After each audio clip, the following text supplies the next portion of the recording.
Akala ng marami, ang pamilya ang magiging pinakamatibay na kanlungan sa oras ng malalakas na bagyo ng buhay. Ngunit paano kung ang mismong pamilya mo ang unti-unting sumasakal sa iyo hanggang sa hindi ka na makahinga?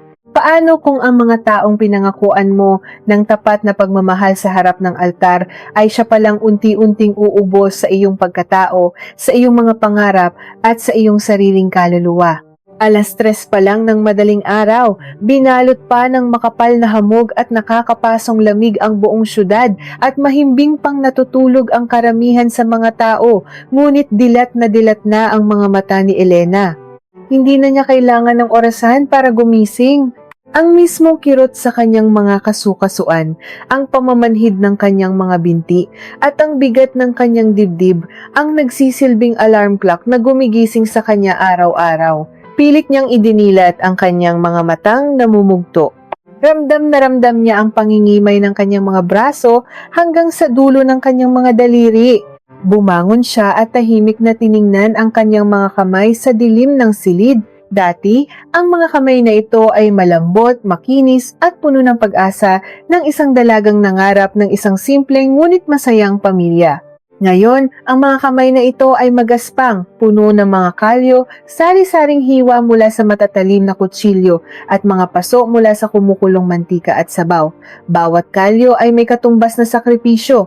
Bawat paso ay may katumbas na luhang pilit niyang itinago. Sa kabilang panig ng malapad na kama, nakahiga ng tuwid at walang pakialam sa mundo ang kanyang asawang si Marco. Malakas at nakakabingi ang hilik nito. Umaalingasaw sa buong kwarto ang pinaghalong amoy ng murang alak at usok ng sigarilyo na dumikit sa kanyang damit mula sa magdamag na pagtambay sa sabungan. Tiningnan ni Elena ang lalaking pinangakuan niya ng walang hanggang pag-ibig, 5 taon na ang nakararaan. Nasaan na ang lalaking malambing, maasikaso, at nangakong hindi siya pababayaan? Ang lalaking nasa harapan niya ngayon ay isang estranghero na walang ibang ginawa kundi sipsipin ang lahat ng lakas at kinikita niya. Napabuntong hininga na lamang si Elena. Ayaw niyang gumawa ng ingay, ayaw niyang magising si Marco dahil alam niyang bunganga at panunumbat na naman ang sasalubong sa kanya sa pagsikat ng araw. Tahimik siyang tumayo, inayos ang gusot na kumot upang takpan ang nilalamig na balikat ng kanyang asawa at naglakad palabas ng kwarto patungo sa madilim na kusina. Pagbukas niya ng pinto ng kanilang restaurant na konektado lamang sa kanilang bahay, sumalubong agad sa kanya ang amoy ng lumang mantika, malansang isda mula kahapon, at ang lamig ng sementong sahig na tila nanunuot hanggang sa kanyang mga buto. Ito ang kanyang mundo. Ang restorang ito na pinangalan ng mismong sa kanya, ngunit tila naging kulungan niya. Dito niya ibinuhos ang kanyang dugo, pawis at bawat sentimong naipon niya mula sa pagtatrabaho sa ibang bansa bago pa man sila ikasal ni Marco. Siya ang namamalengke araw-araw, siya ang nagbubuhat ng mabibigat na sako ng bigas, siya ang naghihiwa ng santol hanggang sa mangitim ang kanyang mga kuko, siya ang nagpapalambot ng tuwalya ng baka sa loob ng maraming oras para sa kanilang sikat na kare-kare na dinarayo ng buong bayan. Habang naghihiwa siya ng tambak na sibuyas at bawang, hindi na napigilan ni Elena ang pagtulo ng kanyang mga luha. Tumulo ito ng sunod-sunod, bumagsak sa sangkalan at sumama sa katas ng mga gulay. Hindi niya alam kung dahil ba ito sa anghang ng sibuyas o sa sobrang bigat ng nararamdaman ng kanyang dibdib na matagal na niyang kinikimkim. Pumasok muli sa kanyang isip ang malupit na nangyari kagabi. Pag-uwi ni Marco mula sa sugalan, imbes na tanungin kung kamusta ang araw ng kanyang asawa, kung kumain na ba siya o kung pagod ba siya sa maghapong pagtayo sa harap ng mainit na kalan, ang una nitong hinanap ay ang nakatagong benta sa kaha. Bakit kulang ito ng 500? Dinig na dinig pa rin ni Elena ang umalingaw-ngaw na bulyaw ni Marco kagabi. Nanlilisik ang mga mata nito habang mahigpit na hawak ang kwelyo ng kanyang manipis na duster. Saan mo na naman dinala ang pera? Binigay mo na naman sa nanay mong sakitin? Ninanakawan mo ba ako sa sarili nating negosyo? Kahit anong pilit na paliwanag ni Elena na tumaas ang presyo ng baka sa palengke at kailangan niyang bumili ng dagdag na rekado para hindi magbago ang lasa ng kanilang pagkain, hindi naniwala ang kanyang asawa. Para kay Marco, siya ay isang sinungaling, isang magnanakaw, Isang pabigat, hindi man lang naisip ng lalaki na ang perang iyon ay pinaghirapan ni Elena ng buong araw habang siya ay nagpapakasarap sa pagsusugal. Pagsapit ng alas 8 ng umaga, nagsimulang dumagsa ang mga tao. Puno agad ang bawat mesa sa loob at labas ng kainan. Rinig na rinig ang tawanan, kwentuhan at tunog ng mga kubyertos ng mga customer na sabik makatikim ng kanyang mga natatanging lutuin. Ngunit sa likod ng usok, ingay at init ng kusina, basang-basa ng pawis si Elena. Wala siyang pahinga. Sunod-sunod ang pagdating ng mga order. Biglang bumukas ng malakas ang pinto sa likod at pumasok ang kanyang biyenan, si Aling Rosa, kasama ang dalawa nitong amigang mahilig sa chismis. Bakas ang matinding pagmamalaki at kayabangan sa mukha ng matanda habang iginagala ang paningin sa buong restaurant na tila ba siya ang nagmamay-ari at nagpatayo nito. Nakasuot si Aling Rosa ng isang magarang at mamahaling bestida. May mga gintong kwintas at makakapal na gintong pulseras na kumikinang sa kanyang leeg at braso. Alam na alam ni Elena kung saan galing ang pambili ng mga alahas na iyon mula sa kita ng restaurant na lihim na ibinibigay ni Marco sa kanyang ina. "Hoy, Elena!" Matinis at pabalang na bati ni Aling Rosa, hindi man lang nag-abala na lumapit sa kusina upang makita ang kalagayan ng kanyang manugang. "Ipaghanda mo nga kami ng mga kumari ko ng pinaka-espesyal na bulalo mo. Damihan mo ang utak sa buto at bilisan mo. Kanina pa kami nagugutom sa kakatayo doon sa labas." Walang nagawa si Elena kundi palihim na punasan ang kanyang pawis at sumunod. Naghain siya ng pinakamasarap at pinakamahal na parte ng karne para sa kanyang biyenan at mga bisita nito. Habang kumakain ang mga matatanda sa pinakamagandang pwesto sa restaurant, hindi sinasadyang narinig ni Elena ang malakas na boses ni Aling Rosa na tila sinasadya nitong iparinig sa lahat ng kumakain. "Naku mga mare, sinasabi ko sa inyo, napakaswerte talaga ng babaeng iyan na nakapasok siya sa pamilya namin. Kung hindi dahil sa talino at galing ng anak kong si Marco sa paghawak ng negosyo at pera, matagal nang nagsara at nalugi itong kainan na ito." Walang alam iyang si Elena kundi maghiwa ng sibuyas. "Ako pa nga ang nagturo dyan kung paano timplahan ng tama ang sabaw at kung paano palambutin ang karne eh." Parang piniga ng buong higpit ang puso ni Elena, parang sinaksak ng paulit-ulit ang kanyang likod. Ni minsan, hindi tumuntong si Aling Rosa sa kusina para tumulong kahit maghugas man lang ng isang platito. Ni minsan, hindi siya tinanungan nito kung nakakain na ba siya o kung kailangan niya ng tulong. Matapos magpakabusog ng mga ito, hindi man lang nag-iwan ng kahit isang kusing pambayad. Bukod pa roon, nakita ni Elena na binuksan pa ni Aling Rosa ang malaking freezer at walang pasabing kumuha ng 2 kilong pinakamahal na karne ng baka at ibinalot sa plastic upang iuwi sa kanilang bahay.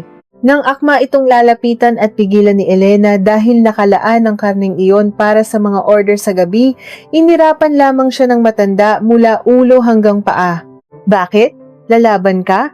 Matapang na bulyaw ni Aling Rosa sa harap ng maraming customer. "Asawa mo ang nagbabayad ng mga karneng ito. May karapatan akong kumuha kahit kailan ko gusto dahil ang anak ko ang bumubuhay sa'yo. Tandaan mo, wala kang utang na loob." Sa tindi ng pagod sa maghapong pagtatrabaho, puyat sa gabi at gutom dahil hindi pa siya nanananghalian, naramdaman ni Elena ang matinding pagkahilo. Tila umiikot ang buong kusina. Nanlabo ang kanyang paningin. Pilit siyang kumapit sa gilid ng mainit na lababo upang hindi matumba, ngunit nawalan ng lakas ang kanyang mga nanginginig na tuhod. Bumagsak siya sa malamig at basa-basang sahig ng kusina. Bago pa man tuluyang magdilim ang kanyang paningin at mawalan ng malay, narinig niya ang malakas at sunod-sunod na pagtunog ng kanyang cellphone sa loob ng kanyang bulsa. Nang muling magkamalay si Elena, natagpuan niya ang kanyang sarili na nakahiga sa isang masikip at amoy gamot na klinika sa kanto. Ang una niyang nakita pagdilat ng kanyang mga mata ay ang mukha ng kanyang nakababatang kapatid na lalaki, umiiyak at namumutla sa matinding takot. "Ate!" Nanginginig ang boses ng kanyang kapatid, basang-basa ng luha ang mga pisngi. "Si nanay, inatake sa puso. Isinugod namin siya sa ospital kanina." Sabi ng doktor, kailangan daw siyang operahan sa puso agad-agad bago maghating gabi kundi mawawala siya sa atin. Ate, kailangan natin ng 300,000 piso. Wala akong malapitan. Ikaw na lang ang pag-asa ng nanay. Parang gumuho ang buong mundo ni Elena. Parang binagsakan ng langit ang kanyang balikat. Ang kanyang nanay, ang kaisa-isang taong nagparamdam sa kanya ng totoong pagmamahal at kalinga sa mundong ito, ay nag-aagaw buhay. Dali-dali niyang hinugot ang swero sa kanyang kamay kahit dumudugo ito at patakbong umuwi sa kanilang bahay upang makiusap kay Marco na kunin ang kanilang pinagsamang ipon sa bangko. Naabutan niya ang kanyang asawa na nakahiga sa malambot na sofa, nanonood ng telebisyon, nakataas ang mga paa at umiinom ng malamig na serbesa. Walang bakas ng pag-aalala sa mukha nito kung bakit hinimatay ang kanyang asawa. Marco, parang awa mo na. Tulungan mo ako. Lumuhod si Elena sa harapan ng kanyang asawa, nakadiin ang mukha sa malamig na sahig, basang-basa ng luha ang kanyang damit. Kailangan ng nanay ko ng agarang operasyon. Mamamatay siya kapag hindi natin siya natulungan ngayon. Hiramin ko muna yung ipon nating mag-asawa sa bangko. Ipinapangako ko sa lahat ng santo, magpapakahirap ako, magtatrabaho ako araw at gabi, ibabalik ko ng buong buo ang pera. Buhayin lang natin ng nanay ko. Dahan-dahang lumingon si Marco. Ibinaba niya ang hawak na bote ng serbesa. Tiningnan niya si Elena mula ulo hanggang paa, tila nandidiri sa nakikitang pagmamakaawa ng kanyang asawa. Walang bakas ng kahit katiting na awa o pagmamahal sa kanyang mga mata. Sa halip na yakapin si Elena at patahanin, may kinuha siyang isang makapal na brown envelope mula sa ibabaw ng mesa. Inihagis niya ito ng malakas hanggang sa tumama sa dibdib ni Elena at nagkalat ang mga papel sa sahig. Gusto mo ng pera? Pwes, dumaan ka muna sa karayom. Malamig at walang pusong sagot ni Marco. Nakangisi na tila isang demonyo. Pipirmahan ko ang pag-withdraw sa bangko para mabuhay ang nanay mo. Pero sa isang napakasimpleng kondisyon. Basahin mo iyan. Nanginginig ang mga kamay, nanlalabo ang mga mata dahil sa luha, pinulot ni Elena ang mga papel. Laman nito ay isang formal na legal na dokumento na naglilipat ng buong pangalan, pagmamay-ari at lahat ng karapatan ng restoran patungo sa nakababatang kapatid ni Marco na si Paulo, isang lalaking walang ibang ginawa sa buhay kundi magsugal, maglasing at humingi ng pera. Nanlaki ang mga mata ni Elena habang binabasa ang titulo ng papel. Handang isugal ng asawa niya ang mismong buhay ng kanyang ina, maghihingaluman ito para lamang makuha ang kaisa-isang bagay na pinaghirapan ni Elena at nagbibigay sa kanya ng dangal. Napatingin si Elena sa mukha ng lalaking pinakasalan niya. Paano niya lalagdaan ang papel na tuluyang papatay sa kanyang mga pangarap upang iligtas ang buhay ng babaeng nagluwal sa kanya? Ano ang gagawin ng isang inaping asawa ngayong na-corner na siya sa pinakamadilim na bahagi ng kanyang buhay? Tila tumigil ang pag-ikot ng mundo ni Elena. Ang tanging naririnig niya ay ang mabilis at malakas na kabog ng kanyang sariling dibdib at ang patak ng ulan na nagsisimulang bumagsak sa bubong ng kanilang bahay. Hawak niya ang manipis na piraso ng papel na magdidikta ng kanyang kinabukasan. Ang papel na kukuha sa kaisa-isang bagay na pinaghirapan niyang itayo ang restaurant na naging saksi sa kanyang mga pangarap at paghihirap. Tiningnan niya si Marco. Ang lalaking minsang nangako sa harap ng altar na poprotektahan siya sa lahat ng oras, ngayon ay ang mismong demonyong nakatayo sa kanyang harapan, nakangiti habang hawak sa leeg ang buhay ng kanyang ina. Walang panginginig sa mga kamay ni Marco. Walang bakas ng pagsisisi o awa sa kanyang mga mata. Naghihintay lamang ito na isuko ni Elena ang lahat ng kanyang dignidad at pinaghirapan. Ano pang hinihintay mo? Malamig at walang pusong utos ni Marco. Pirmahan mo na iyan kung gusto mo pang umabot ng buhay ang nanay mo sa ospital. Huwag mo nang patagalin ang drama mo, Elena. Pareho lang naman nating alam na wala kang ibang magagawa. Pipirma ka rin. Bawat salita na lumabas sa bibig ng kanyang asawa ay parang isang kalawanging patalim na ibinabaon at pinipilipit sa puso ni Elena. Nanginginig ang kanyang mga daliri, halos hindi niya maramdaman ang sariling kamay nang abutin niya ang ballpen sa ibabaw ng mesa. Bago niya ilapat ang dulo nito sa papel, dumaan sa kanyang isipan ang lahat ng sakripisyo niya, ang mga madaling araw na siya lang ang gising upang maglaga ng buto-buto. Ang mga araw na paso, sugat at pangangawit ng baywang ang inabot niya para lang mapalago ang kanilang kainan. At ngayon ibibigay niya ang lahat ng ito ng walang laban sa isang lalaking walang alam gawin kundi magbisyo at magsugal. Ngunit sa kabilang banda, nakita niya sa kanyang isipan ang maamong mukha ng kanyang ina. Ang inang nagpalaki sa kanya ng maayos, nag-aruga noong siya ay may sakit at nagpakahirap makapagpadala lang ng pera noong siya ay nag-aaral pa sa probinsya. Hindi niya kayang ipagpalit ang buhay ng kanyang ina para sa isang negosyo. Negosyo lang ito, pera lang ito, kikitain at maitatayo niya itong muli. Ngunit ang buhay ng kanyang nanay ay iisa lamang sa mundong ito. Pumikit ng mariin si Elena at kasabay ng pagtulo ng isang mainit na luha na pumatak mismo sa ibabaw ng dokumento, idiniin niya ang ballpen at nanginginig na pinirmahan ng papel. Ang kanyang pangalan na dati ay simbolo ng kanyang kasipagan at tagumpay, ngayon ay naging marka ng kanyang mapait na pagkatalo. Pagkatapos niyang pumirma, mabilis na hinablot ni Marco ang papel mula sa mesa. Tiningnan nito ang pirma at unti-unting lumapad ang nakakadiring ngiti sa mga labi. Parang nanalo sa loto ang asawa niya. Walang alinlangan itong tumalikod, hindi man lang tinulungan si Elena na makatayo mula sa sahig at kinuha ang kanyang cellphone para tawagan ang kanyang ina at kapatid. "Ma, napapirma ko na ang tanga," masayang ibinalita ni Marco sa kabilang linya, hindi man lang lumalayo kay Elena, tila sinasadyang iparinig ang pagmamalaki. "Akin na ang restaurant, tayo na ang boss ngayon." "Oho, bukas na bukas papupuntahin ko na si Paulo rito para siya na ang magpatakbo ng lugar. Hayaan niyo siyang maghari-harian dito." Parang pinupunit ng pira-piraso ang kaluluwa ni Elena habang nakikinig. Humarap muli si Marco at walang habas na itinapon sa kanya ang bank book at isang pinirmahang authorization letter upang makapag-withdraw. Tumama ito sa balikat ni Elena at nahulog sa sahig. "Ayan, kunin mo na ang pera para sa nanay mo," panunumbat ni Marco na parang nagbibigay ng limos sa isang pulubi, "at siguraduhin mong hindi ka nahihingi sa akin o sa pamilya ko kahit isang kusing. Bayad na tayo. Umalis ka na sa harap ko at nakakasira ka ng araw." Hindi na sumagot si Elena. Mahigpit niyang hinawakan ng bankbook, tumayo at tumakbo palabas ng bahay. Sumugod siya sa lakas ng ulan patungo sa ospital. Sa buong biyahe sa loob ng malamig na taxi, wala siyang inisip kundi ang kaligtasan ng kanyang ina. Wala siyang pakialam kung basang-basa siya, nanginginig sa ginaw, at halos wala ng lakas ang kanyang katawan.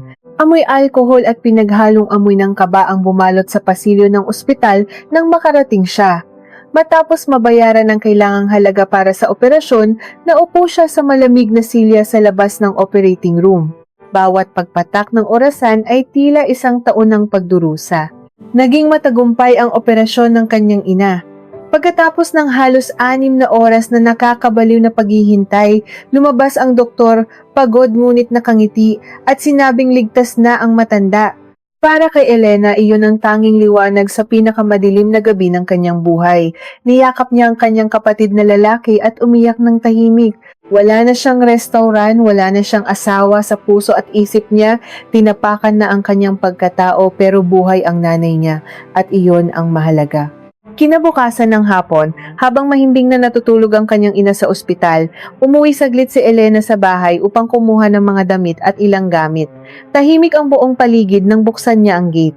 Akala niya ay walang tao dahil sarado ang kainan. Ngunit nang mapadaan siya sa may kusina patungo sa kanilang kwarto, narinig niya ang malalakas na tawanan mula sa maliit na opisina ng restaurant.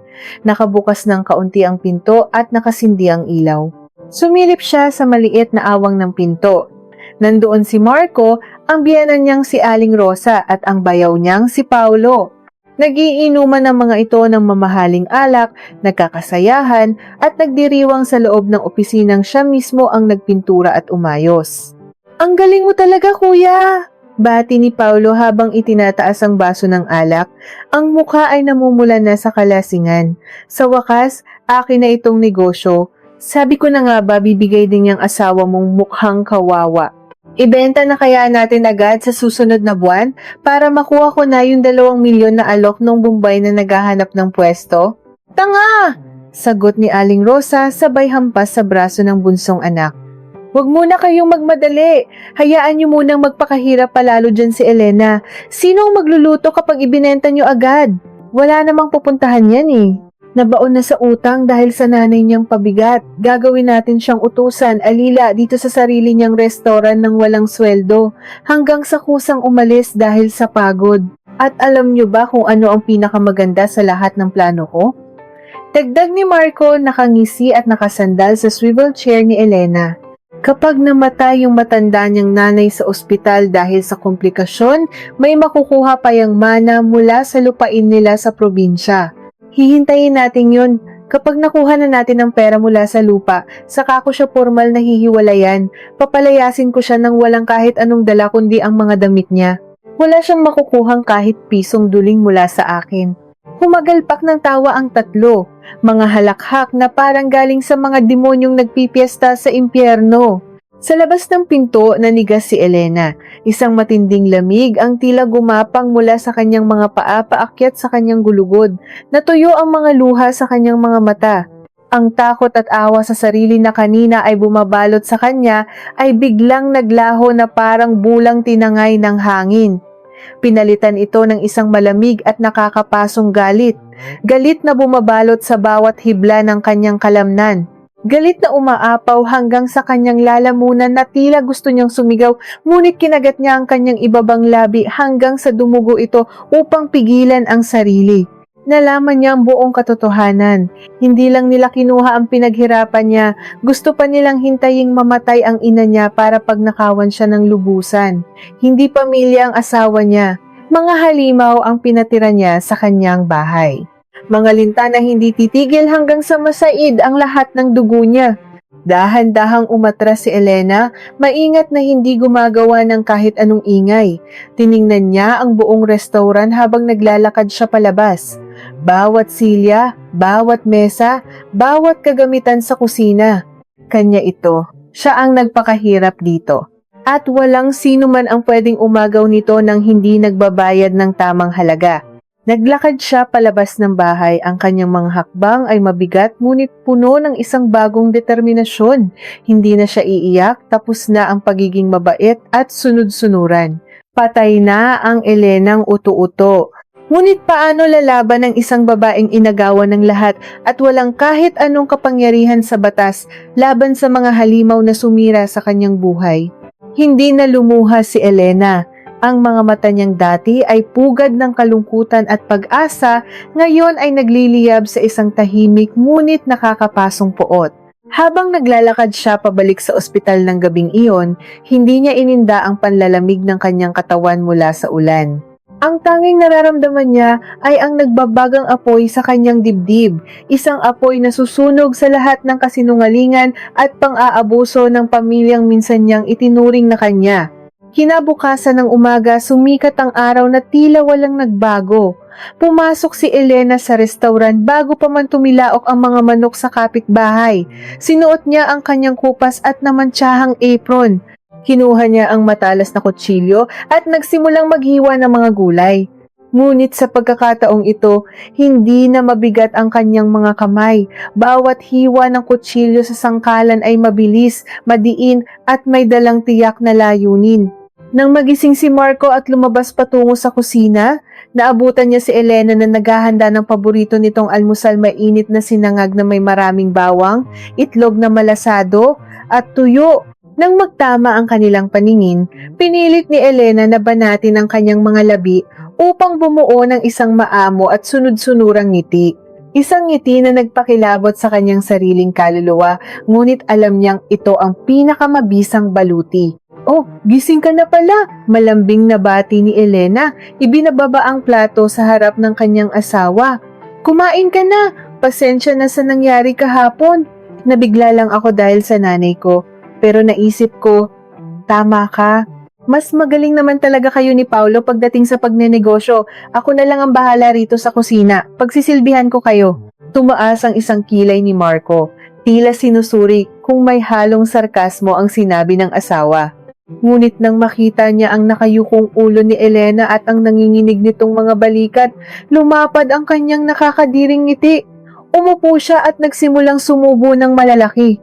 Mabuti naman at natauhan ka na, sagot ni Marco habang umunguya. Tumatalsik pa ang ilang butil ng kanin mula sa kanyang bibig. Kung ganyan ka palagi, di sana walang gulo. Hayaan mo na si Paulo ang magpatakbo nito, sumunod ka na lang sa mga iutos niya. Tayo rin naman ang yayaman dito. Pagkalipas ng ilang oras, dumating si Paulo kasama ang kanyang ina, si Aling Rosa. Nakasuot ng peking leather jacket si Paulo at may suot na madilim na salamin, pakiramdam ay isa na siyang sikat na negosyante. Pagpasok pa lamang sa kainan, sinipa niya ang isang silya na tila sinusubok ang kanyang bagong kapangyarihan. Ate, o dapat ba kitang tawaging kusinera na lang ngayon? Mayabang na sigaw ni Paulo. Lumapit ito sa lumang menu board na gawa sa kahoy, ang mismong board na pinagtulungang iukit ni Elena at ng kanyang namayapang ama noong nagsisimula pa lamang ang kainan. Walang kaabog-abog na hinablot ito ni Paulo mula sa dingding at inihagi sa sahig. Basag ang kahoy, nagkalat ang mga piraso nito sa paanan ni Elena. Palitan natin yan ng mas moderno, masyadong baduy at amoy probinsya. Utos ni Paulo. Parang pinupukpok ng maso ang dibdib ni Elena nang makita ang wasak na alaala ng kanyang ama. Gusto niyang isalpak ang hawak niyang sandok sa bibig ng kanyang bayaw, ngunit huminga siya ng malalim. Kinagat niya ang kanyang dila hanggang sa malasahan niya ang sariling dugo. Yumuko siya at tahimik na pinulot ang mga piraso ng kahoy. Sige Paulo, kung ano ang gusto ng bagong boss, mahinahong sagot ni Elena. Naghagik-hikan si Aling Rosa at Paulo. Tuwang-tuwa silang makitang tuluyan ng nadurog ang pagpapahalaga sa sarili ng babaeng matagal na nilang kinaiinggitan. Ngunit hindi nila alam, sa likod ng pagiging maamo ni Elena, nagsisimula na ang pag-ikot ng kanyang makinarya. Naging anino si Elena sa sarili niyang pamamahay. Pagsapit ng gabi kapag mahimbing na ang tulog ni Marco dahil sa sobrang kalasingan, tahimik na bumabangon si Elena. Ang kanyang mga paa ay sanay na sa bawat sulok ng bahay kaya't ni isang ingay o lagitik ng kahoy ay hindi maririnig.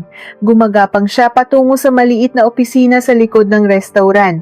Gamit ang isang lumang hairpin, matagumpay niyang nabuksan ang nakakandadong drawer sa ibaba ng mesa ni Marco. Bumungad sa kanya ang isang makapal at pulang kwaderno. Nang buklatin niya ito, tumambad ang lahat ng dumi at kasakiman ng kanyang asawa. Nakalista roon ang tunay na kinikita ng restaurant araw-araw na halos triple pala sa idinideklara ni Marco sa kanya. Nakakabit din ang mga resibo ng pagkakautang ni Marco sa mga kilabot na nagpapautang na may malalaking interes, mga utang na ginamit pusta sa sabong at pang-aliw sa mga babae sa kalapit na bayan. Higit sa lahat, nakita niya ang listahan ng mga sustento na palihim na ibinibigay ni Marco kay Aling Rosa. Bawat buwan, libu-libong piso ang ninanakaw ng mag-ina mula sa pawis at dugo ni Elena. Kinuha ni Elena ang kanyang murang cellphone at nanginginig na kinuhanan ng malilinaw na litrato ang bawat pahina, bawat resibo at bawat patunay ng kanilang pagnanakaw. Hindi siya tumigil doon. Kinaumagahan, bago pa man dumating si Aling Rosa upang manggulo sa kusina, idinikit ni Elena ang isang maliit na voice recorder na binili niya gamit ang barya-baryang isinukli sa kanyang pamamalengke sa ilalim mismo ng paboritong mesa ng kanyang biyanan. Buong maghapon na-record ang usapan ni Aling Rosa at ng mga kumari nito. Na-record din ang mismong pag-utos ng matanda kay Paulo na nakawin ang mga mamahaling sangkap sa freezer upang ibenta sa kabilang karinderya. Hawak na ni Elena ang mga alas laban sa kanila, ngunit alam niyang hindi sapat ang mga ebidensyang ito upang bawiin ang restaurant. Kailangan niya ng isang malaking hakbang na tuluyang wawasak sa ilusyon ng kanyang mga kalaban, isang hakbang na magpapaluhod sa kanila. Isang maulan na hapon, habang patagong nagtatapon ng nabubulok na basura sa likod ng eskinita, nilapitan siya ni Mang Berto, ang matandang katiwala ng gusaling inuupahan ng restaurant ni na Elena. Pamilyar at mabait si Mang Berto sa kanya dahil madalas niya itong bigyan ng libreng sabaw kapag maginawang panahon. Elena, anak! Pabulong na tawag ng matanda, palingalinga sa paligid upang siguraduhing walang nakikinig. Kailangan mong malaman ito bago pa malaman ng walang hiya mong asawa. Si Don Ramon, ang may-ari nitong buong gusali at ng lupang kinatatayuan ninyo, ibinebenta na niya ang lahat. Nanlaki ang mga mata ni Elena. Ibinebenta? Bakit po, Mang Berto? Paano ang upa namin dito? Naaksidente ang anak ni Don Ramon sa Amerika. Kailangan nila ng malaking pera ngayon din. Rush sale, anak.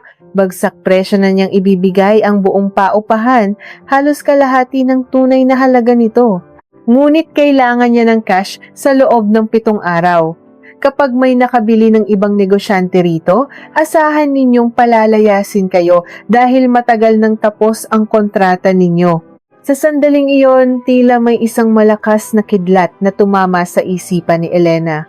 Isang nakakabaliw ngunit perpektong plano ang nabuo sa kanyang utak. Kung siya ang makakabili ng buong gusali, siya ang magiging legal na landlord ni na Marco at Paulo. Hawak niya ang leeg nila. Siya ang magdedesisyon kung sino ang mananatili at sino ang itatapon sa kalsada. Ito ang pinakamatamis na paghihiganti. Ngunit unti-unting napawi ang sigla sa kanyang dibdib nang mapagtanto niya ang katotohanan. Bagsak presyo man, milyon-milyon pa rin ang halaga ng gusaling iyon. 7 araw. Kailangan niya ng milyon-milyong piso sa loob lamang ng 7 araw. Saan kukuha ng ganito kalaking pera ang isang babaeng pinagnakawan ng sariling asawa, walang akses sa bangko, at kahit barya sa bulsa ay kailangang ipagpaalam? Napakagatlabi si Elena habang pinagmamasdan ng malaking gusali, kasabay ng pagbuhos ng malakas na ulan, pumasok sa kanyang isip ang isang huling pag-asa. Isang lihim na matagal nang ibinulong ng kanyang ina bago pa man ito isinugod sa ospital. Isang lumang kahon na nakabaon sa ilalim ng sahig ng kanilang lumang bahay sa probinsya.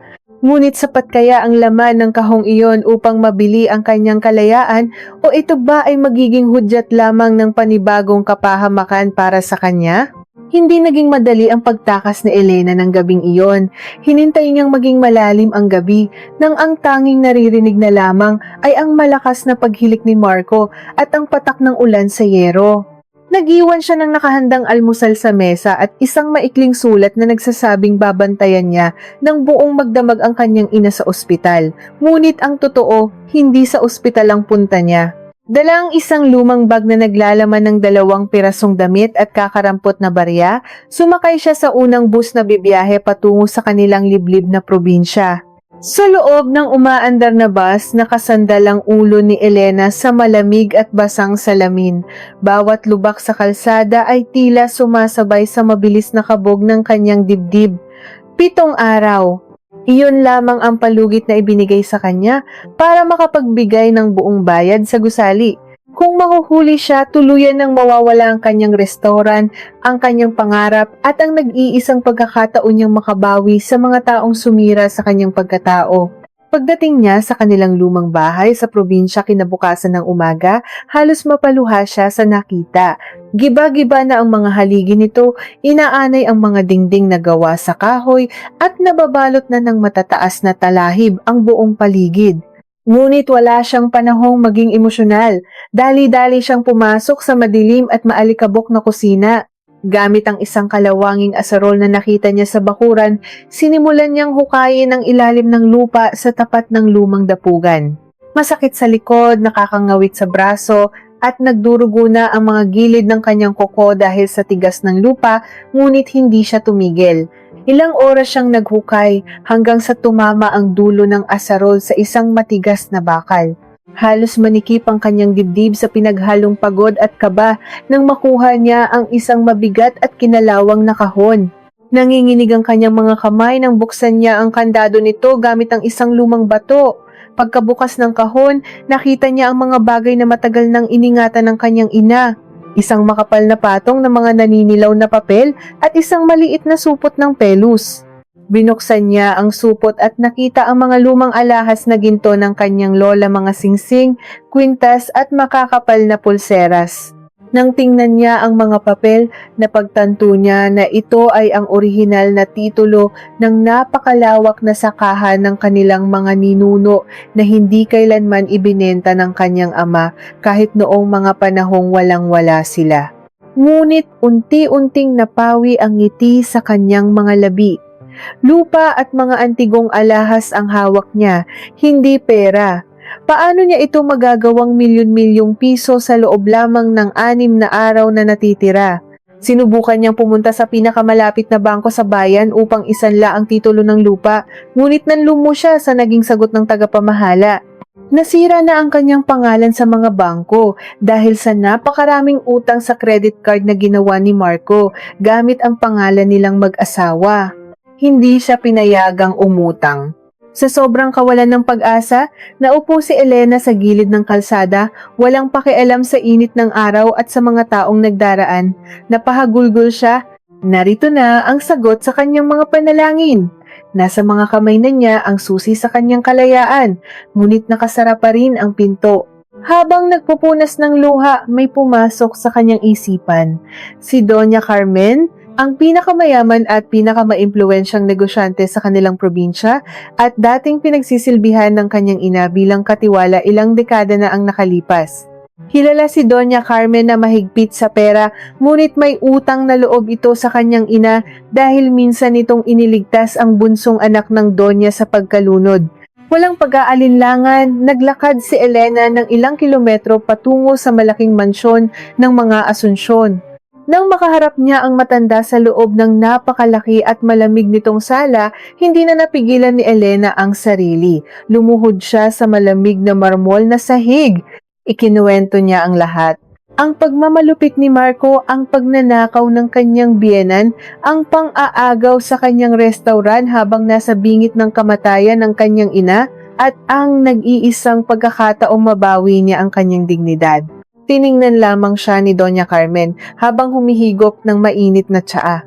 Ang mga mata ng matanda ay matalim, sinusuri ang bawat emosyon sa mukha ni Elena. Pagkatapos ng mahabang katahimikan na tila pumatay sa kaluluwa ni Elena, nag-utos ang Donya sa kanyang sekretarya. Kukunin ko ang lupa ng mga ninuno mo sa tamang halaga nito. Malumanay ngunit may autoridad na sabi ni Doña Carmen, hindi bilang awa kundi bilang isang negosyo. At dahil naging tapat ang ina mo sa pamilyang ito, ibibigay ko sa iyo ang buong bayad ngayon din ng buo at cash. Ipaglaban mo ang nararapat sa iyo, Elena. Huwag mong hayaang may mga lalaking yumurak sa iyong pagkatao. Kinabukasan, bitbit ang isang tseke na naglalaman ng halagang hindi niya kailanman inakalang hahawakan niya sa buong buhay niya. Nakipagkita si Elena kay Don Ramon at sa ahente nito. Nanginginig ang kamay niya nang pirmahan niya ang deed of absolute sale. Nang iabot sa kanya ang orihinal na titulo ng buong gusali na nakapangalan na sa kanya, naramdaman niya ang isang kakaibang lakas na dumaloy sa kanyang mga ugat.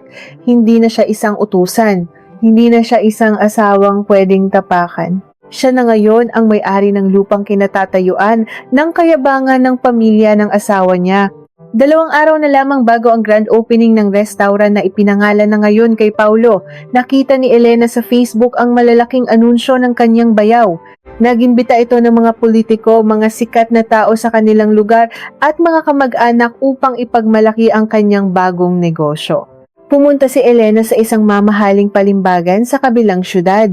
Nag-utos siyang gumawa ng 200 piraso ng napakagandang imbitasyon. Pinasadya niya itong ilagay sa mga gintong sobre na may magagarang laso. Ngunit ang nakasulat sa loob ng papel na iyon ay hindi isang pasasalamat o pag-imbita. Ito ay isang formal at legal na abiso ng pagpapalayas, kasama ang kopya ng mga patunay ng pagnanakaw ng kanyang biyenan at asawa. Handa na ang lahat. Nakatakda na ang patibong. Pauwi na sana si Elena sa kanilang bahay upang ipagpatuloy ang kanyang pagpapanggap na isang kawawang kusinera nang biglang tumunog ng malakas ang kanyang cellphone. Isang mensahe mula kay Marco. Napakunot ang noo ni Elena nang buksan niya ito. Ang nakasulat sa mensahe ay nagpatigil sa pagtibok ng kanyang puso at nagpatayo sa lahat ng balahibo sa kanyang katawan. Nasaan ka? May dumating na sulat galing sa bangko rito sa bahay. Ano itong tseke na na-clear sa pangalan mo? Anong pera ito, Elena? Umuwi ka ngayon din dahil kung hindi, pupuntahan ko ang nanay mo sa ospital at sisiguraduhin kong hindi na siya aabutin ng umaga. Hawak ko ang buhay niya. Buko na ba ang kanyang plano bago pa man ito mangyari? Ano ang gagawin niya ngayon gayong nasa panganib ang buhay ng kanyang ina? Tila yelo na tumagos sa ugat ni Elena ang mensaheng nabasa niya mula sa kanyang asawa. Ang banta sa buhay ng kanyang ina ang nag-iisang kahinaan niya, ang kaisa-isang pilat na madaling papugtyan ng dugo kung susugatan ni Marco. Dati, kung mababasa niya ang mensaheng ito, tiyak naluluhod siya at magmamakaawa, ibibigay ang lahat ng hinihingi nito kapalit ng kaligtasan ng kanyang nanay. Ngunit, iba na ngayon. Ang takot na sandaling bumalot sa kanyang dibdib ay mabilis na napalitan ng isang malamig at matapang na pagpapasya. Nakahawak na siya sa manibela ng sarili niyang buhay at hindi na siya magpapasagasa. Dali-dali niyang tinawagan ang kanyang nakababatang kapatid na nagbabantay sa ospital. Ilang ring pa lamang ay sinagot na to ng binata. Leo, makinig ka ng mabuti. Mabilis at pabulong na utos ni Elena habang naglalakad nang mabilis patungo sa terminal ng bus. May papasok na malaking pera sa account mo ngayon din. Ilipat mo si nanay sa pinakamahal na private room sa VIP wing ng ospital. Kumuha ka ng 2 pribadong gwardya mula sa ahensya. Walang makakalapit kay nanay, lalong-lalo na si Marco o kahit sinong kamag-anak niya. Maliwanag ba? Nang marinig niya ang pagsang-ayon ng kapatid, malalim na nakahinga si Elena. Ligtas na ang kanyang ina. Ngayon, kailangan niyang harapin ang mga demonyo sa sarili nilang pugad nang hindi ibinubunyag ang kanyang mga alas. Pagdating niya sa kanilang bahay, ilang oras ang lumipas, sinalubong siya ng nakabibinging katahimikan, bukas ang pinto ng restaurant, ngunit patay ang mga ilaw. Nang pumasok siya sa sala, nakita niya si Marco na nakaupo sa silya, nakahalukip-kip at nanlilisik ang mga mata. Sa ibabaw ng maliit na mesa ay ang nakabukas na sulat mula sa bangko. Sa kabilang dulo ng sofa, nakaupo ang kanyang biyenang si Aling Rosa at ang bayaw niyang si Paulo, tila mga buitreng naghihintay ng laman. Saan ka galing, ha? Bulyaw ni Marco. Agad na tumayo at padabog na lumapit kay Elena. Hinablot nito ang braso ng asawa at pinisil ng mahigpit. Saan galing ang cheque na ito? Milyon-milyong piso. Elena, may itinatago ka bang pera sa akin habang nagpapakapagod ako para sa pamilyang ito? Kinagat ni Elena ang kanyang labi upang pigilan ang pag-inda sa sakit. Tiningnan niya ang mga mata ng kanyang asawa, mga matang nabubulag sa kasakiman. Ginamit niya ang lahat ng nalalabing lakas upang ibaba ang kanyang balikat, panginginigan ang kanyang mga tuhod, at ibuhos ang mga luhang matagal na niyang pinipigilan. Pumasok siya muli sa karakter ng isang mahinang asawa. Binitawan mo ko, Marco, nasasaktan ako. Pag-iyak ni Elena, nagkukunwaring takot na takot. Ang perang iyan na ang huling pag-asa namin. Ibinenta ko na kay Doña Carmen ang kapirasong lupang sakahan ng mga magulang ko sa probinsya. Wala na akong ibang malapitan para sa gamot at ospital ni nanay. Napakunot ang noon ni Marco, dahan-dahang binitawan ang braso ni Elena. Lupa? Bakit hindi mo sinabi sa akin na may lupa pa kayo? Asawa mo ko, dapat sa akin dumadaan ang mga desisyon sa pera. Kailangan ng nanay ko ng operation, Marco. Ayaw mo kaming pahiramin ng ipon natin, kaya napilitan akong ibenta ito ng palugi kay Doña Carmen. Patuloy ni Elena sa paghikbi, nakayuko upang hindi nila makita ang puot sa kanyang mga mata. Binuksan niya ang kanyang lumang bag at kumuha ng isang bungkos ng pera 50,000 piso na sinadya niyang i-withdraw kanina bilang pain. Nanginginig na inilapag niya ito sa ibabaw ng mesa. Iyan lang ang natira matapos bayaran ng ospital at ang mga utang natin. Kunin mo na, Marco. Iyong-iyo na. Wala na akong ibang maibibigay. Sed na kami ng pamilya ko. Parang mga asong nakakita ng buto ang mag-ina. Agad na nilapitan ni Aling Rosa ang pera at hinawakan ng makapal na bungkos. Kuminang ang mga mata ng matanda. Nawala ang galit sa mukha ni Marco. Napalitan ito ng isang mapanghusga at nakakadiring ngiti. Kinuha niya ang pera mula sa kanyang ina at binilang ito ng mabilis. 50,000? Pwede na rin pandagdag sa grand opening bukas? Nakangising sabi ni Marco, tuluyan ng nakalimutan ng tungkol sa cheque dahil sa kakarampot na cash na nasa kanyang mga kamay. Binalingan niya si Elena na nakaluhod pa rin sa sahig. Tingnan mo nga naman ang buhay, Elena. Wala ka na talagang silbi. Pati kapirasong lupa ninyo sa probinsya na ibenta mo na. Ngayon, wala ka nang kawala sa amin. Kami na lang ang bubuhay sa'yo, kaya umayos ka at magluto ka na doon sa kusina. Bukas ang pinakamahalagang araw ni Paulo. Tumalikod ang tatlo, nagtatawanan at pinag-uusapan kung saan nila gagastusin ang perang nakuha nila mula kay Elena. Sa malamig na sahig ng sala, dahan-dahang tumayo si Elena. Pinunasan niya ang kanyang mga luha. Ang pain ay kinagat na ng mga isda. Wala na silang hinala. Ang 50,000 piso ay maliit na halaga lamang upang mabili ang kanyang katahimikan hanggang bukas. Kinabukasan, ang araw ng pinakahihintay na grand opening ng Paulo's Fine Dining, ang bagong pangalan ng restaurant. Paglabas ni Elena mula sa kwarto, halos hindi niya makilala ang lugar. Pinalitan ni Paulo ang mga maaliwalas na kurtina ng mga murang kulay pulang tela na tila pampatong sa kabaong. Sa ibabaw ng pintuan ay may isang napakalaking tarpaulin na nagpapakita ng mukha ni Paulo na nakangiti ng pagkalaki-laki. Suot ang isang puting chef's uniform kahit ni minsan ay hindi ito marunong magsaing. Ang mga mesa ay nilagyan ng mga plastik na bulaklak at murang mantel. Para kay Elena, ginawa nilang isang malaking perya ang kanyang pinaghirapang restaurant.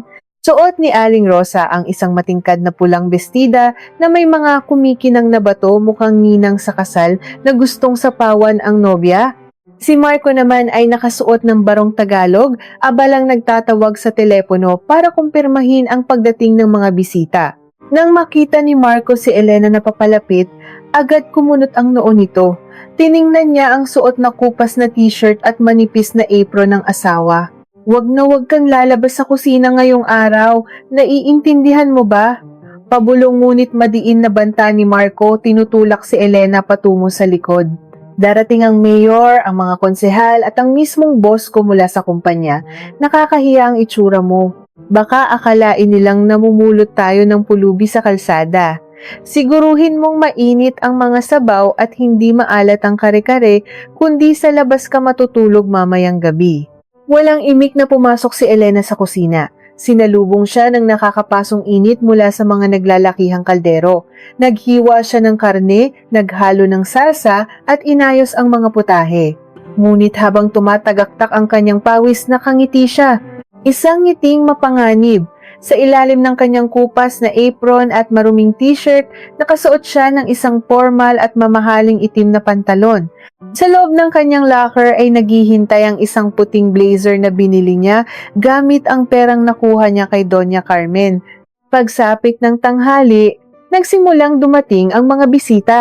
Rinig na rinig hanggang sa kusina ang malakas na pagbati ni Aling Rosa at ang yabang sa boses ni Paulo habang ipinapakilala ang sarili bilang bagong may-ari at master chef ng lugar.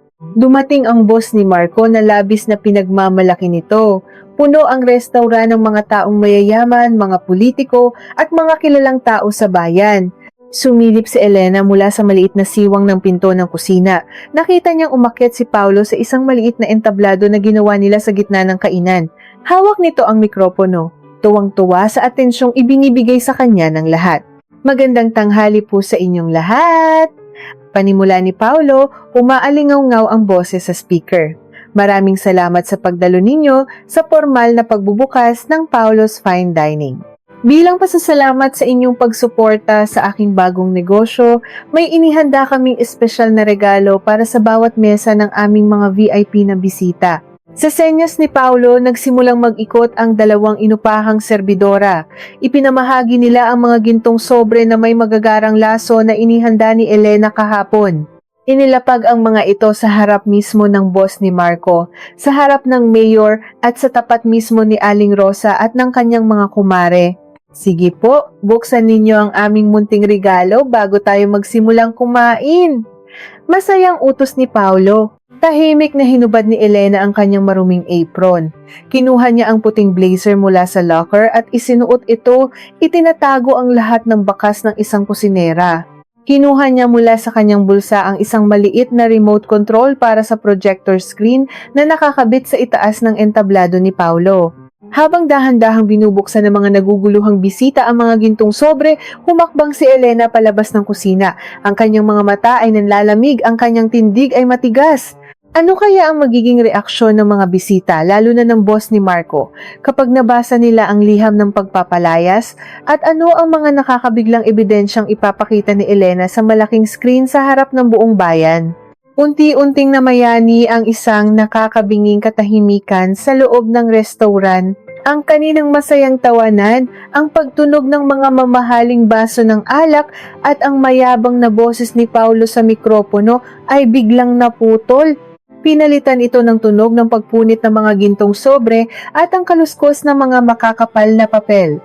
Bawat bisita, mula sa nakapamewang na mayor hanggang sa mga kagalang-galang na negosyante, ay nakakunot ang noo habang binabasa ang nakasulat sa formal na liham. Unang bumasag sa katahimikan ang boss ni Marco mula sa kumpanya. Ibinaba nito ang kanyang salamin at tiningnan ng matalim ang kanyang empleyado. "Marco, ano ang ibig sabihin ng kalokohang ito?" Matigas na tanong ng matandang lalaki. Inilapag niya ang papel sa ibabaw ng mesa. "Inimbitahan mo ba ako rito para insultuhin? Isang notice of immediate eviction? At sino itong nakapirma rito bilang bagong may-ari ng buong gusaling ito? Elena Asuncion?" Napakunot ang noo ni Marco. Tumawa siya ng pilit, isang tawang nanginginig at puno ng pagkalito. "Baka po nagkamali lang nang naibigay ang mga serbidora, sir. Imposible po iyan." "Paolo, anong kalokohan ang inilagay mo sa mga sobre?" "Kuya, hindi ako ang naghanda niyan!" Pasigaw na sagot ni Paulo mula sa entablado, bakas ang matinding kaba sa kanyang mukha habang binabasa rin ang hawak na kopya. Bago pa man makasagot si Aling Rosa na ngayon namumutla na at tila hinahabol ang kanyang hininga habang nakatingin sa liham, isang pamilyar ngunit nakakapanindig balahibong tunog ng takong ang umalingaw-ngaw sa buong bulwagan. Mula sa madilim na pasilyo ng kusina, dahan-dahang humakbang palabas si Elena. Wala na ang gusgusin at pinagpapawisang kusinera na laging nakayuko at namamalimos ng awa. Ang babaeng nakatayo ngayon sa harap ng lahat ay nakasuot ng isang malinis at formal na puting blazer, itim na slacks at may tindig na tila isang reyna na bumabawi sa kanyang ninakaw na kaharian. Ang kanyang buhok ay nakapusod ng maayos at ang kanyang mga mata ay nagliliyab sa isang matapang at malamig na kapangyarihan. Halos lumuwa ang mga mata ni Marco. Hindi siya makapaniwala sa nakikita. Sa loob ng 5 taon, nasanay siyang makita ang asawa na mukhang basahan. Ngayon, pakiramdam niya ay isang mataas na pader ang nakatayo sa kanyang harapan. "Anong kaibangan nito, Elena?" Bulyaw ni Marco, namumula ang mukha sa pinaghalong galit at hiya.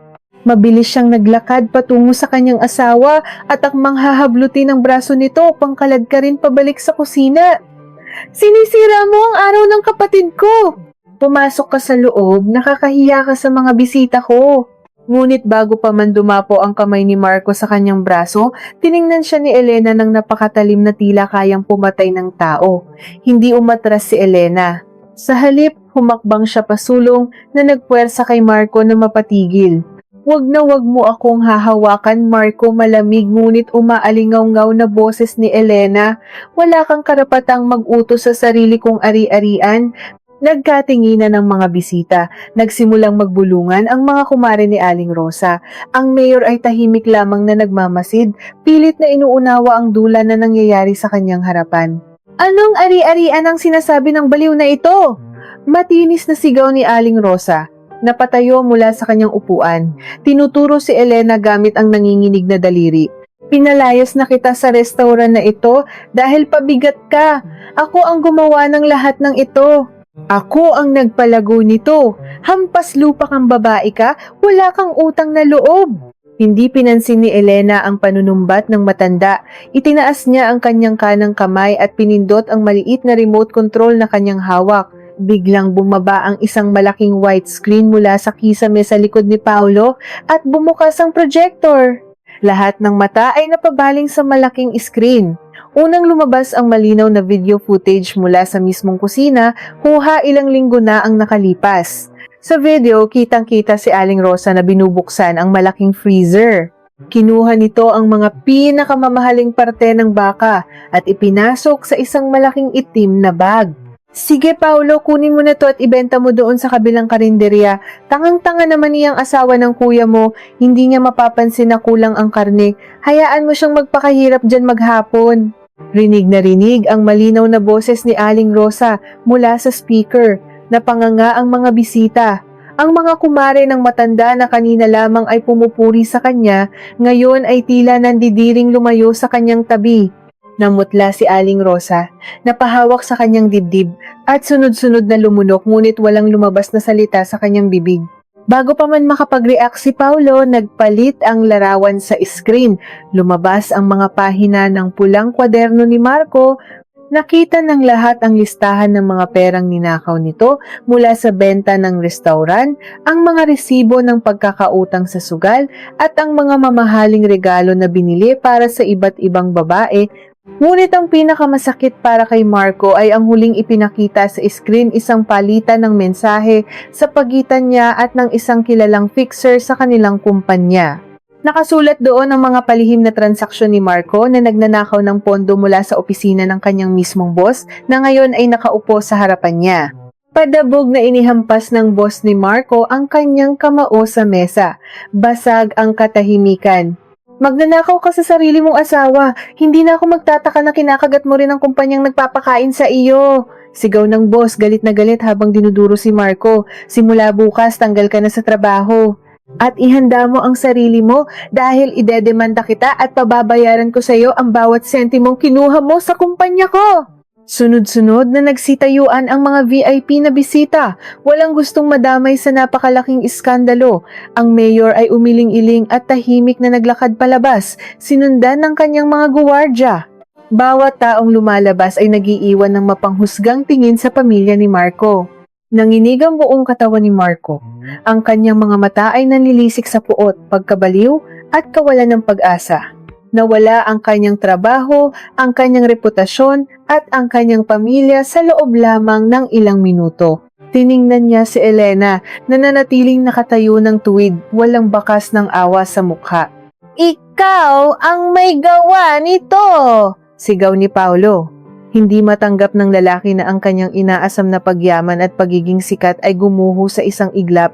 Kinuha niya ang isang basong bote ng alak mula sa mesa at malakas itong inihampas sa silya hanggang sa mabasag. Hawak ang patalim na dulo ng bote, mabilis siyang sumugod patungo kay Elena. "Papatayin kita! Sisirain ko ang mukha mong hayop ka!" Napasinghap ang ilang bisitang natira ngunit hindi man lang kumurap si Elena, hindi siya umatras. Bago pa man makalapit si Paulo ng ilang hakbang, biglang bumukas ng malakas ang pangunahing pinto ng restaurant. 4 na unipormadong pulis ang mabilis na pumasok, nakahawak sa kanilang mga baril at agad na dinaganan si Paulo sa sahig, pinusasa ng nagpupumiglas at sumisigaw na bayaw.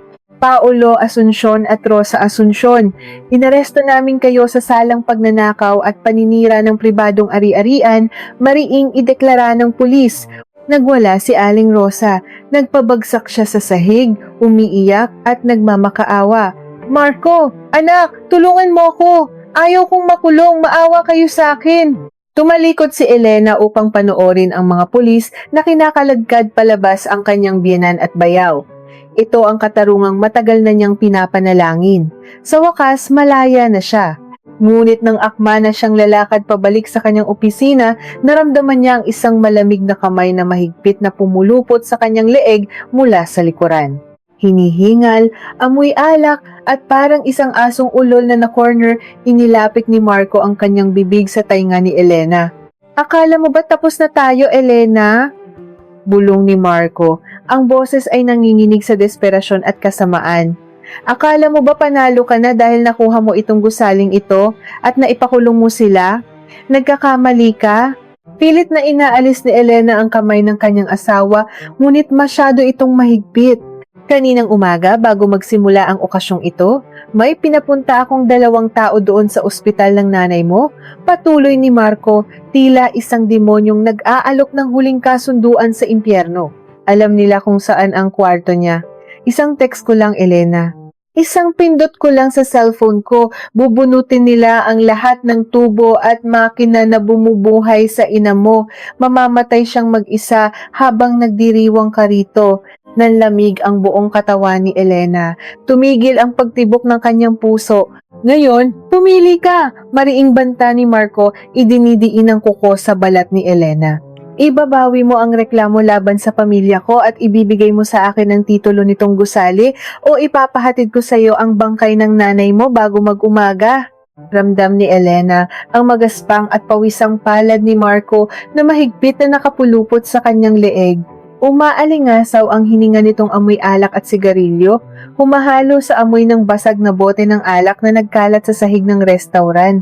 Sa sandaling iyon, tila tumigil ang pag-ikot ng mundo. Ang kaninang ingay ng mga pulis na kinakaladkad palabas si Aling Rosa at Paulo ay unti-unting naging malabong bulong sa pandinig ni Elena. Ang tanging malinaw ay ang banta ni Marco, na umaalingaw-ngaw sa kanyang utak ang buhay ng kanyang ina kapalit ng lahat ng kanyang naipaglaban. Sa mga nakalipas na taon, ang ganitong klaseng banta ay sapat na upang paluhurin si Elena. Sapat na ito upang magmakaawa siya, umiyak at isuko ang natitira niyang dignidad. Inasahan ni Marco na manginginig ang kanyang asawa. Inasahan niyang makikita ang takot at pagkatalo sa mga mata nito na matagal na niyang nakasanayang makita. Ngunit nagkamali siya. Sa halip na umiyak o magmakaawa, isang malamig at nakakakilabot na tawa ang dahan-dahang lumabas mula sa mga labi ni Elena. Isang tawa na umalingaw-ngaw sa walang taong bulwagan. Hindi ito tawa ng isang baliw, kundi tawa ng isang taong tuluyan nang nakawala sa kadena ng takot. Napakunot ang noo ni Marco. Bahagyang lumuwag ang kanyang pagkakahawak sa leeg ni Elena dahil sa matinding pagkalito. Anong nakakatawa ha? Bulyaw ni Marco, ang boses ay nanginginig hindi sa galit, kundi sa isang hindi maipaliwanag na kaba. Sinasabi ko sa iyo, hindi ako nagbibiro. Isang text ko lang sa mga tao ko doon, katapusan na ng nanay mo. Hinarap siya ni Elena. Wala ni isang patak ng luha sa kanyang mga mata. Tiningnan niya si Marco ng diretso, tila tinitingnan ng isang kaawa-awang insekto. Tawagan mo sila, Marco. Hamon ni Elena, kalmado at buo ang boses. Huwag mo na silang i-text, tawagan mo. Naka-loudspeaker. Gusto kong marinig kung paano nila papatayin ang nanay ko. Nagulat si Marco sa naging sagot ng asawa. Tila umurong ang kanyang dila. Wala ka na talagang pakialam sa buhay ng nanay mo? Baliw ka na! Tawagan mo. Pabalang at malakas na utos ni Elena. Isang utos na nagpabigla kay Marco kaya't napaatras ito ng isang hakbang. Nanginginig ang mga daliri ni Marco habang kinukuha ang kanyang cellphone mula sa bulsa ng kanyang barong. Pinagpawisan siya ng malapot. Pinindot niya ang numero ng binayaran niyang tauhan at ini-loudspeaker ito tulad ng utos ni Elena. Nagring ang telepono. Una, pangalawa, pangatlo. Sa ika-4 na pagring, may sumagot. Hello, boss? Ngumisi si Marco at matapang na tumingin kay Elena. Oh, nasaan na kayo? Gawin nyo na ang napag-usapan natin. Bunutin nyo na ang... Boss! Putol ng boses sa kabilang linya. Humihingal at halatang takot na takot. Boss, pasensya na. Hindi kami nakapasok sa kwarto. Pag-akyat pa lang namin sa floor ng VIP, sinalubong na kami ng 4 na armadong security guard. Tapos may mga pulis na rin dito na naghihintay sa amin. Boss, nahuli si Kiko. Nakatakbo lang ako papunta sa fire exit. Paano ba to, boss? Nabuko tayo. Kasabay ng pagpatay ng tawag mula sa kabilang linya, tila pinatay rin ang kaluluwa ni Marco. Nabitawan niya ang kanyang cellphone. Lumagapak ito sa sahig at nabasag ang screen. Parang gumuho ang sementong kinatatayuan ni Marco. Nawala ang lahat ng kulay sa kanyang mukha. Nakita ni Elena kung paano unti-unting namatay ang kayabangan at kasamaan sa mga mata ng kanyang asawa. Ang paghahanda niya kaninang umaga ang paglilipat sa kanyang ina sa isang pribado at mahigpit na binabantay ang kwarto gamit ang pera mula sa lupa ang nagligtas sa kaisa-isang kahinaan niya. Palagi siyang isang hakbang sa unahan ng mga demonyo. Akala mo ba talaga, Marco, hahayaan kung may mangyaring masama sa nanay ko habang inililibing ko kayong magpapamilya? Malamig na sabi ni Elena habang unti-unting lumalapit sa asawa. Hindi na ako ang tangang babaeng uto-uto na papayag na tapakan mo. Bago mo pa man naisip ang mga plano mo, nabasa ko na ang dumi ng utak mo. Tuluyang nawalan ng lakas ang mga tuhod ni Marco. Bumagsak siya sa sahig, lumuhod sa gitna ng mga basag na bubog ng bote at nagkalat na mga pagkain. Ang lalaking kanina lamang ay naghahari-harian, ngayon ay gumagapang na parang uod sa paanan ni Elena. Elena, Asawa ko! At umiiyak na makaawa ni Marco. Hinawakan niya ang sapatos ni Elena at idiniin ang kanyang mukha sa sahig. Patawarin mo ako. Nagmakaawa ako sa'yo. Huwag mo akong ipakulong. Asawa mo ako, di ba? Nangako tayo sa harap ng Diyos. Nadala lang ako. Si Mama ang nagturo sa akin ng lahat ng ito. Na-brainwash lang niya ako, Elena. Mahal na mahal kita. Ibalik na natin sa dati ang lahat. Tayo na lang dalawa. Tiningnan lamang siya ni Elena mula sa itaas. Wala siyang naramdamang awa, ni katiting na pagmamahal. Ang lalaking nasa paanan niya ay hindi ang lalaking pinakasalan niya, kundi isang duwag na handang ilaglag kahit ang sariling ina, mailigtas lamang ang sarili. Wag na wag mong gagamitin ang salitang asawa, madiin at puno ng pait na sagot ni Elena. Nasaan ka noong mga madaling araw na namimilipit ako sa sakit ng likod dahil sa pagbubuhat ng mga kaldero? Nasaan ka noong nagmamakaawa ako sa iyo ng pera para mabuhay ang nanay ko? Nandoon ka sa sabungan, nagsusunog ng perang pinagpawisan ko at nakangiti habang nakikita akong naghihirap. Dahan-dahang inalis ni Elena ang kanyang paa mula sa pagkakahawak ni Marco. Wala na ang Elenang minahal mo, wala na ang Elenang inabuso mo. Pinatay mo siya, Marco, at ang nakatayo sa harap mo ngayon ay ang taong maniningil sa lahat ng inutang mo. Bago pa man makasagot si Marco, mabilis na bumukas muli ang pinto ng restaurant.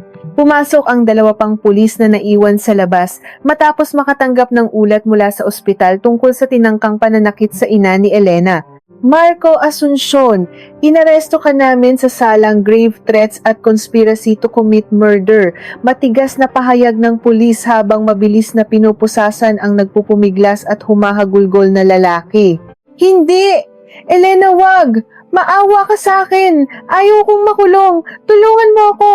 Umalingaw-ngaw ang pakiusap ni Marco palabas ng gusali hanggang sa maisakay ito sa sasakyan ng mga pulis at sa isang iglap na mayani ang isang napakalalim at malinis na katahimikan sa loob ng restoran.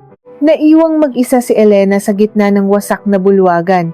Tiningnan niya ang mga nakataob na silya, ang mga punit na tarpaulin ng kanyang bayaw at ang mga nagkalat na magagarang sobre. Dahan-dahan, isang mainit na luha ang pumatak mula sa kanyang mga mata. Sinundan ito ng isa pa, hanggang sa tuluyan siyang napahagulgol. Hindi ito luha ng kalungkutan, panghihinayang o takot. Ito ay ang dalisay na luha ng kalayaan. Ang malakas na ulan sa labas ay tila sumasabay sa paghuhugas ng lahat ng dumi at sakit ng nakaraan niya. Kinagabihan, nagpunta si Elena sa ospital. Pagbukas niya ng pinto ng pribadong kwarto, nakita niya ang kanyang ina na nakaupo na sa kama, mahinang nakangiti habang sinusubuan ng lugaw ng kanyang kapatid na si Leo. Nang magtama ang kanilang mga paningin, naglakad si Elena palapit at mahigpit na niyakap ang matanda. Sa yakap na iyon, naramdaman niya ang tunay na kahulugan ng pamilya. Walang panunumbat, walang kasakiman, puro lamang pagmamahal. Lumipas ang isang buong taon. Nabura ang lahat ng bakas ng masaklap na nakaraan sa lugar na iyon. Ang dating amoy lumang mantika at madilim na kusina ay napalitan ng isang napakagarbo at modernong gusali. Elena's Heritage ang pangalan ng bagong restaurant na nakaukit sa kumikinang na ginto sa ibabaw ng pintuan. Hindi na ito isang simpleng kainan, kundi isang sikat na destinasyon na pinipilahan ng mga sikat na tao at hinahangaan ng mga sikat na chef sa buong bansa. Isang gabi habang malakas ang buhos ng ulan, nag-iisa si Elena sa loob ng kanyang tahimik at mainit na opisina. Nag-aayos siya ng mga papeles at tinitingnan ang malaking kita ng kanyang negosyo para sa buwang iyon. Payapa ang kanyang isipan at nakangiti ang kanyang mga mata. Ngunit ang katahimikan ng gabi ay binasag ng tatlong mabibigat na katok mula sa makapal na salamin ng pangunahing pintuan ng restaurant. Pagtingin ni Elena sa labas, nakita niya ang isang madilim na anino ng isang tao. Nakatayo ito sa gitna ng buhos ng ulan, basang-basa, nakayuko at tila nanginginig sa matinding lamig. Walang payong, walang maayos na sapin sa paa. Sino ang taong nakatayo sa labas ng pintuan sa gitna ng walang awang bagyo? At ano ang huling kabanata na naghihintay na magbukas sa buhay ng mga taong minsan nang sumira sa pagkatao ni Elena? Dahan-dahang tumayo si Elena mula sa kanyang swivel chair. Ang malamig na simoy ng hangin mula sa aircon ay tila nakipag-agawan sa init ng kanyang kape, ngunit ang atensyon niya ay nakapako sa aninong nasa labas ng makapal na salamin ng pintuan. Ang anino ay patuloy na kumakatok, mahina at tila nauubusan na ng lakas. Bawat katok ay sinasabayan ng malakas na buhos ng ulan at paghampas ng kulog sa madilim na kalangitan ng Maynila. Naglakad siya patungo sa pintuan. Habang umahakbang, umalingaw-ngaw sa kanyang isipan ng mga alaala ang mga luhang bumagsak sa mainit na kaldero, ang mga gabing namimilipit siya sa sakit ng likod, at ang mga panlalait na tinanggap niya mula sa pamilyang minsan niyang pinagsilbihan. Ngunit nang buksan niya ang pintuan at humampas ang lamig ng bagyo sa kanyang mukha, hindi galit ang naramdaman niya kundi isang malalim na pagkabigla. Nakatayo sa kanyang harapan, nanginginig, basang-basa at nakabalot lamang sa isang manipis at butas-butas na manipis na plastik na ginawang kapote ay ang kanyang dating biyenan na si Aling Rosa. Wala na ang mga gintong kwintas na dating kumikinang sa leeg nito. Wala na ang mamahaling bestida at ang kayabangan na laging nakapinta sa mukha nito. Ang babaeng nasa harapan ngayon ni Elena ay mukhang tumanda ng 20 taon. Ang kanyang buhok ay magulo at basa, ang kanyang mga mata ay lubog na lubog at may nangingitim na mga marka sa ilalim, at ang kanyang mga paa ay nakasuot ng tsinelas na hindi magkapareho. Parang awa mo na. Panginginig ng matanda, nakayuko at hindi pa nakikilala kung sino ang nagbukas ng pinto dahil sa labo ng kanyang paningin at sa tindi ng ulan. Kahit tira-tirang sabaw lang o panis na kanin. 3 araw na kaming walang kain ng anak ko. Kahit mumulang parang awa mo na. Ibinaba ni Elena ang kanyang paningin. Sa likuran ni Aling Rosa, sa gilid ng madilim na kalsada na walang silong, may isang lalaking nakaupo sa sementong bangketa. Nakabaluktot ito, yakap-yakap ang sarili habang inuubo ng malakas. Kahit sa dilim, kilala ni Elena ang hugis ng balikat na iyon. Ito ay si Marco. Nakalabas ito ng kulungan dahil sa piyansa, ngunit ibinenta ang lahat ng natitirang ari-arian upang hindi mabulok sa loob. Ngayon, ang dating lalaking nagahari-harian at nagnanakaw ng kanyang kinikita ay isang pulubing walang matakbuhan, may sakit at iniwan ng lahat ng kaibigan. Dahan-dahang inangat ni Aling Rosa ang kanyang mukha upang magmakaawa muli. Nang magtama ang kanilang mga paningin sa liwanag ng karatula ng Elena's Heritage, nanlaki ang mga mata ng matanda, tila nakakita ito ng multo. Umatras si Aling Rosa ng isang hakbang, halos matumba sa putikang kalsada. Elena. At tanginginig na bigkas ni Aling Rosa, ang boses ay puno ng matinding hiya, takot at hindi maipaliwanag na pagsisisi. Nakatingin lamang si Elena sa kanya. Walang ngiti ng tagumpay, walang pangungutya, tanging isang malamig na pagtanggap sa katotohanang pinagbabayaran na nila ang lahat ng kanilang inutang sa tadhana. Sa loob ng maraming taon, inisip ni Elena kung ano ang sasabihin niya kapag dumating ang araw na ito. Naisip niyang ipamukha sa kanila ang kanilang pagkatalo, sigawan sila at itaboy gaya ng ginawa nila sa kanya. Ngunit ngayon, habang nakatingin sa kaawa-awang kalagayan ng mag-ina, napagtanto ni Elena na ang pinakamabigat na parusa para sa kanila ay hindi ang kanyang galit, kundi ang kanyang katahimikan. Bumagsak ang mga tuhod ni Aling Rosa sa malamig na putikan. Napahagulgol ang matanda, hindi ininda ang paghampas ng ulan. Ipinagdikit niya ang kanyang mga palad at inilapit sa kanyang dibdib. Patawarin mo ako, Elena. Diyos ko, patawarin mo ako sa lahat ng kasamaang ginawa ko sa iyo. Pagmamakaawa ni Aling Rosa, humahagulhol habang pumapatak ang luha at sipon sa kanyang maruming mukha. Alam kong wala akong karapatang humingi ng tawad. Naging demonyo ako sa iyo, pero nagmamakaawa ako. Alang-alang sa Diyos, bigyan mo ng kahit konting pagkain si Marco. May malubha siyang sakit sa baga, hindi na siya makabangon. Ako na lang ang parusahan mo, wag na ang anak ko. Mamamatay siya sa gutom at lamig. Narinig ni Elena ang malakas na pag-ubo ni Marco mula sa dilim, isang ubo na tila pinupunit ang dibdib. Tiningnan niya ang lalaking minsan niyang minahal ng buong tapat, ang lalaking ipinagpalit siya sa sugal at panlilinlang. Huminga ng malalim si Elena, lumingon siya sa loob ng restaurant at tinawag ang kanyang pinagkakatiwalaang head chef na nag-aayos ng mga kagamitan bago magsara. "Chef, pakibalot nga ng 2 malaking serving ng pinaka-espesyal nating kare-kare, mainit na kanin, at mainit na sabaw ng bulalo. Ilagay mo sa pinakamaayos nating lalagyan," mahinahong utos ni Elena. Nang marinig ito ni Aling Rosa, lalong lumakas ang iyak ng matanda. Akala niya ay tinatanggap na siyang muli ng kanyang manugang. Akala niya ay maaari na silang pumasok sa loob ng mainit at maliwanag na restaurant upang matakasan ang bagyo. Akmang tatayo si Aling Rosa upang humakbang papasok sa pintuan, ngunit itinaas ni Elena ang kanyang kamay upang pigilan ito. "Diyan lang kayo sa labas," malamig ngunit madiin na utos ni Elena. Ang kanyang boses ay hindi galit, ngunit may pader na hindi kailanman mabubuwag. Natigilan si Aling Rosa. Yumuko ito, tanggap ang kanyang lugar. Makalipas ang ilang minuto, lumabas si Elena dala ang isang malaking paper bag na naglalaman ng mainit at masarap na pagkain. Inabot niya ito kay Aling Rosa, na nanginginig ang mga kamay habang pilit na yakap-yakap ang mainit na lalagyan na tila ito na ang pinakamahalagang bagay sa mundo. Ang pagkaing iyan ay galing sa kusinang minsan mong tinawag na mabaho at niluto ng mga kamay na minsan mong itinuring na walang kwenta. Kalmadong sabi ni Elena habang nakatingin sa mga mata ng matanda. "Kainin ninyo iyan upang madugtungan ang inyong buhay ngayong gabi. Pinatawad ko na kayo, Aling Rosa. Pinatawad ko na si Marco. Hindi para sa inyo, kundi para makalaya ang puso ko mula sa puot na itinanim ninyo." Pumikit si Aling Rosa, patuloy ang pag-agos ng luha. "Ngunit ang pagpapatawad ay hindi nangangahulugang makakabalik pa kayo sa buhay ko," patuloy ni Elena. Ang boses ay puno ng katiyakan. "Ito ang huling beses na tutulungan ko kayo. Binayaran ko na ang lahat ng utang na loob ko noong pinagsilbihan ko kayo ng walang kapalit. Simula bukas, wag na kayong babalik dito. Ang daan ninyo at ang daan ko ay hindi na kailanman magtatagpo." Dahan-dahang tumango si Aling Rosa. Yakap ang mainit na pagkain, umatras siya, tumalikod at naglakad pabalik sa madilim na bangketa kung saan naghihintay ang kanyang anak.